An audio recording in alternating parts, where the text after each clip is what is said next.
नमस्कार, आप सभी का शो पर स्वागत है। शो का नाम है गूंज नंबर 1। आप सभी सुन रहे रेडियो केजीएमयू गूंज 89.6 मेगाहर्ट्ज की फ्रीक्वेंसी पर मुझे यानी आरजे रानी को। और आज हमारे साथ हैं डॉक्टर सौरभ कश्यप, जो कि असिस्टेंट प्रोफेसर है department of community medicine and public health, king George medical university से। और आज हम उनसे ट्यूबरकुलोसिस के बारे में बात करने वाले हैं। जानना चाहते हैं कि कौन कौन सी चीजें हैं जो ट्यूबरकुलोसिस को कॉज करती हैं, उसके इफेक्ट्स क्या हैं, उसके ट्रीटमेंट क्या है, और ये सारी चीजें, ये सारी इन्फॉर्मेशन काफी इंपॉर्टेंट है। तो डॉक्टर साहब, मेरा सबसे पहला तो ये सवाल होगा कि अभी भी इंडिया में इतने टीबी के केसेस देखने को मिल रहे हैं। गवर्नमेंट बहुत सारे मेजर्स ले रही है, कैंपेन स्टार्ट करती है, डॉट सेंटर्स है, उपचार केंद्र में आपको मुफ्त दवाइयाँ मिलती है, आपको जांच भी वहाँ पे मुफ्त मिल रहा है।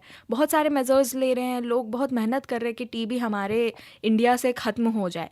लेकिन अभी भी जब हम टीबी के बारे में बात करते हैं तो हमें, जब आप रिकॉर्ड्स को देखोगे, आप केसेस को देखोगे, तो हर महीने बहुत केसेस जो है सामने आते हैं। तो आपको क्या लगता है कि क्या ऐसे रीजंस है जिसके वजह से अभी भी टीबी हमारे सोसाइटी में, हमारे इंडिया में मिल रहे हैं, केसेस बढ़ रहे हैं और दिखाई दे रहे हैं? देखिए, टीबी पहली बात तो एक ट्रीटेबल बीमारी है।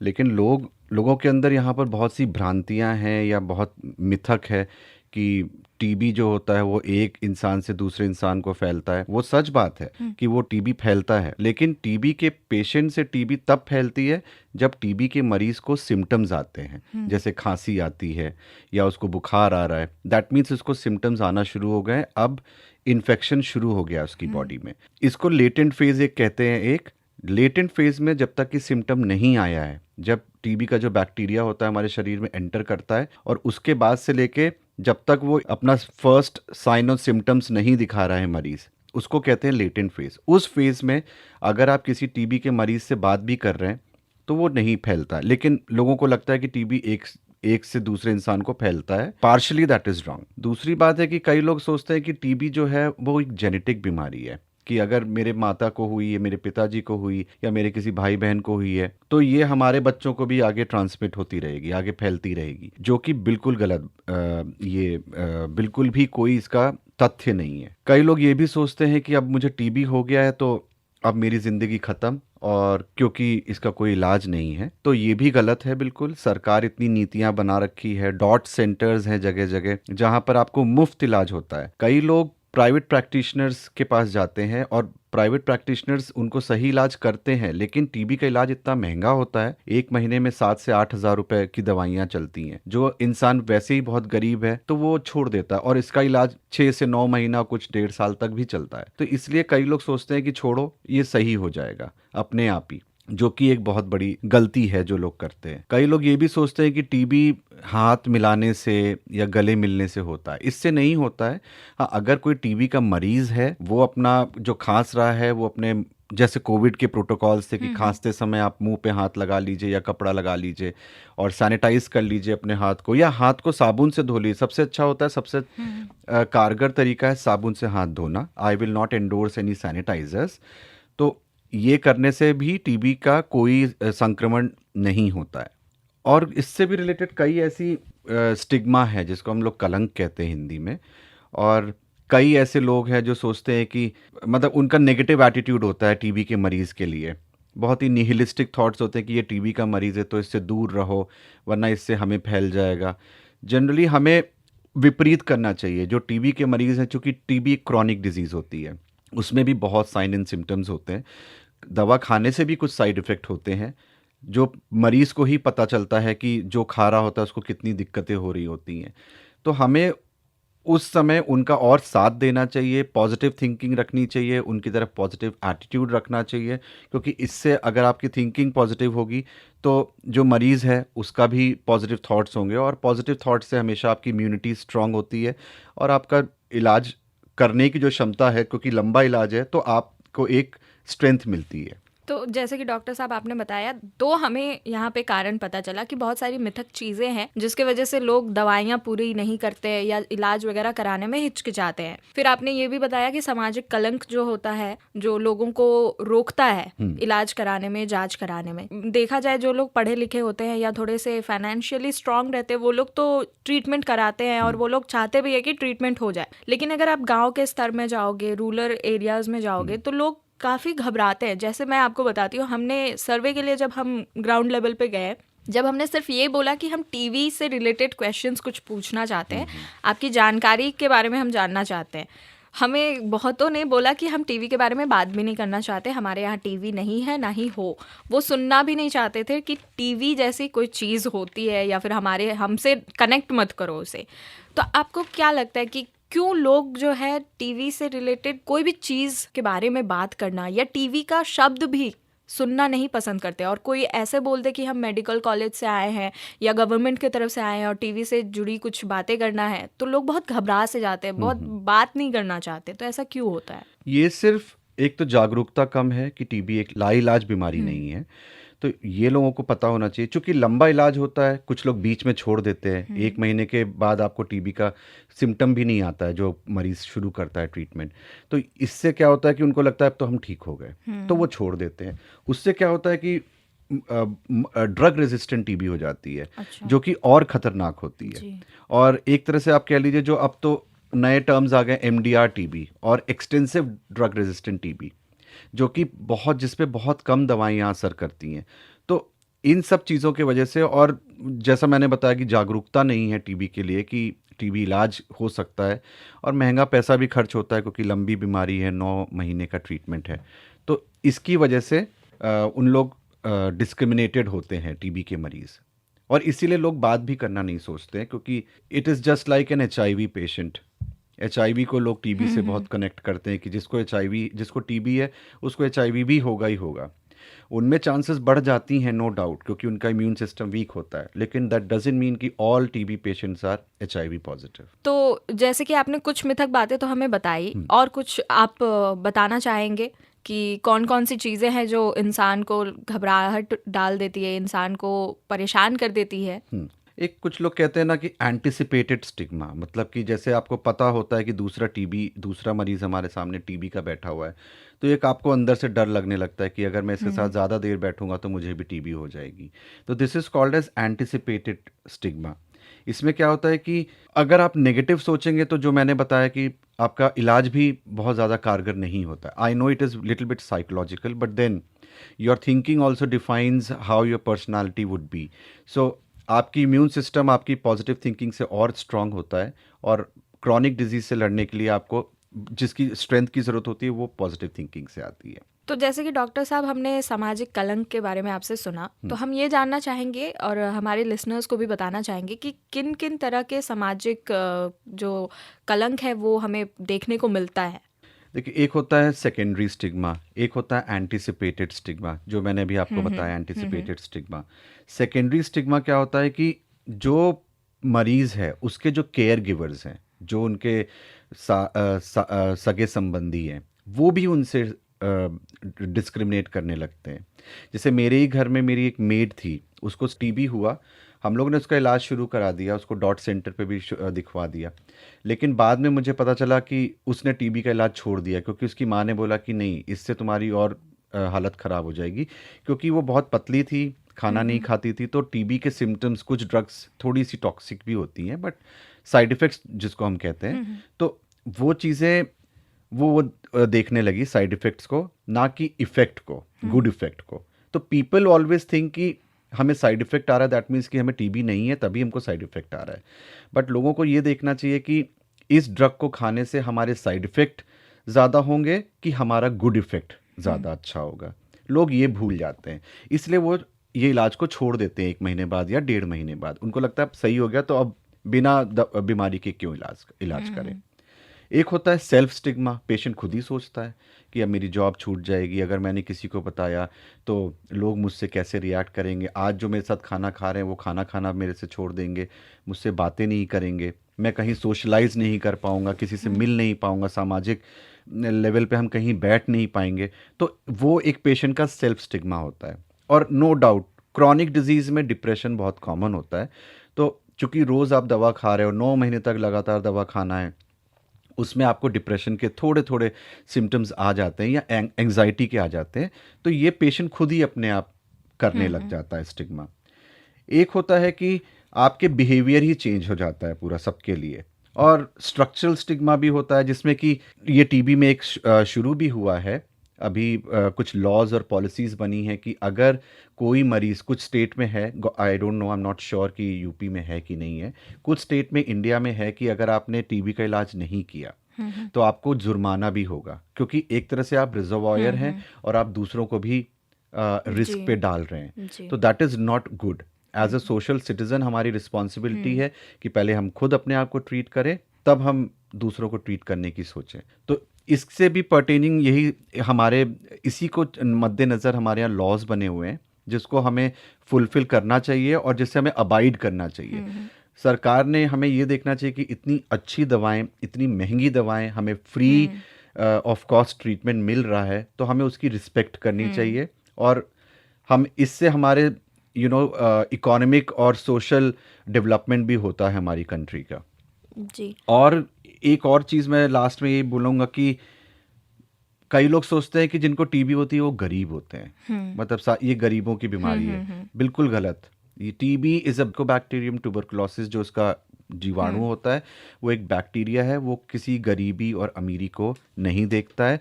जिसको इन्फेक्शन, जिसकी इम्यूनिटी उस समय वीक होती है, वो उसको इन्फेक्ट कर देता है। और कुछ लोग ये सोचते हैं कि अगर मैंने बोला कि मुझे टीबी है तो लोग ये मुझे सोचेंगे कि मैं बहुत गंदगी से रहता हूँ। बिल्कुल गलत। ऐसा नहीं है। टीबी आपको, जैसे डॉक्टर्स में तो बहुत कॉमन है, हमें पेशेंट्स से बात करनी होती है तो पेशेंट से भी हमको टीबी हो जाता है कई बार। और ये लोग सोचते हैं कि हम लोग को गंदगी से हो रहा है। ऐसा बिल्कुल नहीं है। अगर आप साफ सफाई भी रखेंगे तो भी टीबी के होने के चांसेस उतने ही होते हैं। हाँ, थोड़े कम हो जाएंगे, लेकिन ऐसा नहीं कि आप बिल्कुल इम्यून हो जाएंगे। टीबी से रिलेटेड मुझे लगता है कि अगर आप एजुकेशन करें, और क्योंकि लोग ये देखते हैं कि अनएजुकेटेड में टीबी ज़्यादा होती है, उसका एक रीज़न है, ये सिग्निफिकेंट चीज़ भी है कि अनएजुकेटेड लोग कोई, मतलब वो ये नहीं देखते हैं कि हमें कैसे कैसे अपने आप का प्रिवेंशन करना है। तो हमें और भी ऐसी स्ट्रेटजीज बनानी चाहिए कि हमें एजुकेशन फैलानी चाहिए, सब में जागरूकता फैलानी चाहिए कि टीबी कैसे फैलता है, किस चीज़ों से टीबी नहीं फैलता है। तो अगर वो सबको पता होगा ग्रास रूट लेवल से, तब हम आगे बढ़ सकते हैं। और कई ऐसे, अगर कई लोग सोचते हैं कि अगर मेरे फ्रेंड को टीबी हो गया है या तो उसको एचआईवी भी होगा, जो मैंने आपको पहले बताया, that is a wrong thing. It is a misconception, it is a stigma, that is why, so it should not be considered. और एक और चीज़ मैं ये कहूँगा कि कई लोग छुपाते इसलिए भी हैं, अच्छे घर के लोग, एजुकेटेड क्लास के लोग, उनको लगता है कि अगर मैंने टीबी बताया कि मुझे टीबी पॉजिटिव है तो मेरा जॉब चला जाएगा। That is also wrong. इसमें कंपनीज़ को भी पॉलिसी बनानी चाहिए कि जिसका टीबी है उसको थोड़ी कुछ दिनों के लिए ट्रीटमेंट शुरू करा दें, कुछ दिनों की उनको मेडिकल लीव्स दिला दें, ताकि क्रॉनिक डिजीज़ के लिए, मतलब पूरे 9 महीने तक तो नहीं, 1 महीने के बाद नॉन इन्फेक्टिव हो जाता है पेशेंट, उसके बाद उनको फिर से जॉब पे रख लें। क्योंकि इसमें कोई वो नहीं है, टीबी इन्फेक्शन किसी को भी हो सकता है। जैसे एचआईवी के लिए पॉलिसी है कि आप एचआईवी से किसी को डिस्क्रिमिनेट नहीं कर सकते हैं, एंड दैट इज़ पनिशेबल, वो एक पनिशेबल ऑफेंस है। तो उसी तरह टीबी के खिलाफ भी आपको यही करना चाहिए कि अगर कोई डिस्क्रिमिनेट करता है, दैट शुड बी पनिशेबल। तो जैसे डॉक्टर साहब आपने हमें बताया कि मिथक बातें क्या हैं, गरीबों में ये बीमारी नहीं पाई जाती है, लोगों को लगता है ये गरीबों की बीमारी है, ये सारी चीज़ें आपने हमें बताया। फिर हमने जो सोशल स्टिग्मा यानी कि जो सामाजिक कलंक है उसके बारे में भी जाना, किस तरीके के होते हैं वो भी हमने जाना। तो ये तो हमारे हाथ में है कि ये सारी हमारे हाथ में समस्या हो गई कि ये हमें देखने को मिल रहा है और इसके वजह से लोग टीबी की ट्रीटमेंट नहीं कराना चाहते हैं।